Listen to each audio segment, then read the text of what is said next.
الدنيا ما عاد يرعبني ظلم يهددني لا شيء أخسر.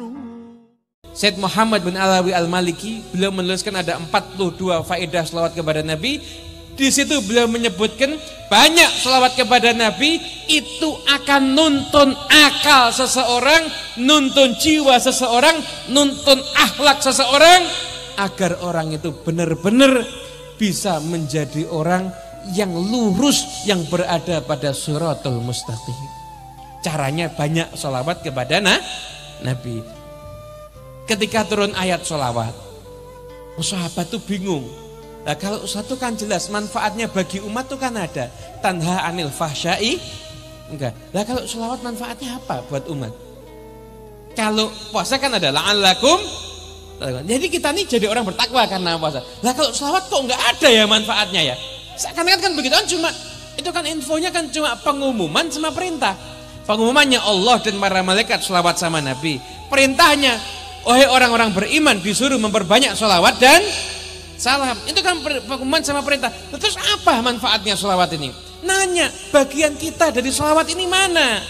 Maka Allah turunkan ayat lagi, walladzi yusalli alaikum wa malaikatuhu liyukhrijakum minadh-dhulumati ilan nur. Dialah Allah yang berselawat atas kalian wahai umat Muhammad, malaikat selawat atas kalian wahai umat Muhammad.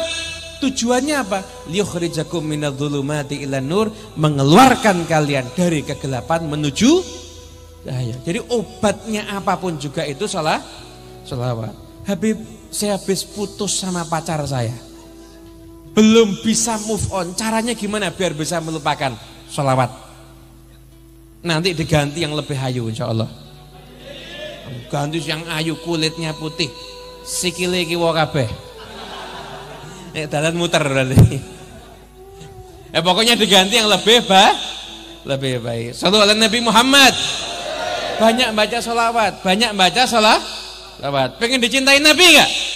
Pengen baca sholawat. Dulu nih kisah ada dalam kitabnya Ibn Hajar Ad-Durrul Mamdud. Ada satu ulama, top ulama ini, ulama besar, muridnya banyak.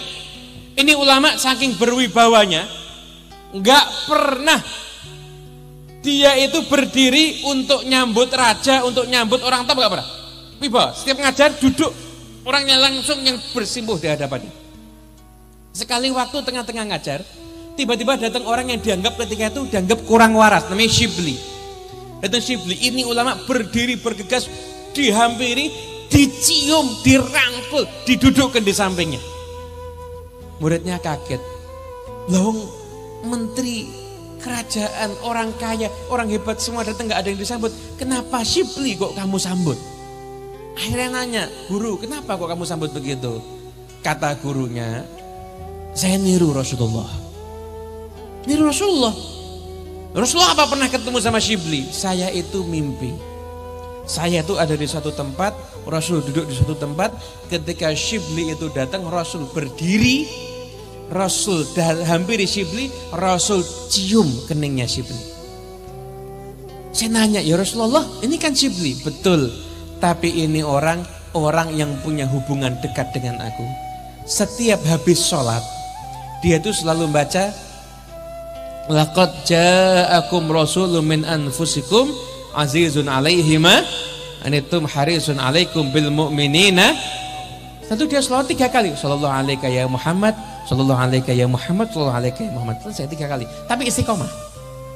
Karena itu dicintai oleh Rasulullah sallallahu alaihi wasallam. Kita kalau pengen dicintai sama Nabi, banyak sholawat. Banyak sholawat itu hajat kabul, rezeki lancar, utang lunas. Insya Allah. Bab utang ini banyak yang senyum-senyum karena memang banyak yang sedang mengalami ya. Utang lunas, jodoh dekat, hidup barokah, ilmu semuanya berkat sholawat kepada Nabi Muhammad SAW. Ada satu riwayat ini diriwayatkan oleh Al-Hafidh As-Sakhawi, juga oleh Imam Ibn Hajar, ahli hadis semuanya ini. Itu riwayatnya begini, barang siapa yang setelah subuh dan maghrib, kurang lebihnya bil ma'ana ya, bersolawat kepadaku 100 kali, maka akan dikabulkan 100 hajatnya. Kan dikabulkan 100 hajatnya. Yang 30 itu hajat dunia, yang 70 hajat akhirat. Sahabat nanya, ya Rasulullah, gimana caranya bersolawat kepadamu? Nah, Nabi ngajarkan, kamu baca ayatnya dulu. Innallaha wa malaikatahu yusholluna 'alan ya ayyuhalladzina amanu shollu 'alaihi wa sallimu 5. Sekali kemudian baca Allahumma sholli alaihi wa sallim sebanyak 100 kali. Itu sudah pernah saya meniti, saya hitung.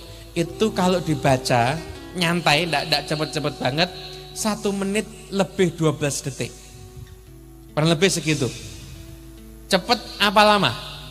Cepet kan? Nah, saya selesai ngajar itu dipanggil sama Habib Syekh. Saya dikasih amalan sama orang itu banyak, tapi nggak semuanya saya amalkan istiqomah. Tapi untuk amalan yang ini, itu saya amalkan istiqomah. Saya dapat amalan yang tadi itu setelah habis subuh dan maghrib baca selawat seperti kaifiyah tadi dari Habib Abdullah bin Atas Habsyi Jeddah. Jadi saya dapat amalan itu, kemudian saya amalkan sampai sekarang. Jadi amalan ini resep sukses seorang Habib Syekh. Pengen enggak hidupnya barokah kayak Habib Syekh? Duit ada, keturunan soleh, hidup nyantai enak, setiap hari ngajak orang sholawat sama Kanjeng. Pengen enggak hidupnya barokah kayak Habib Syekh? Pengen. Kalau kepengen, ikuti amalannya Habib Syekh.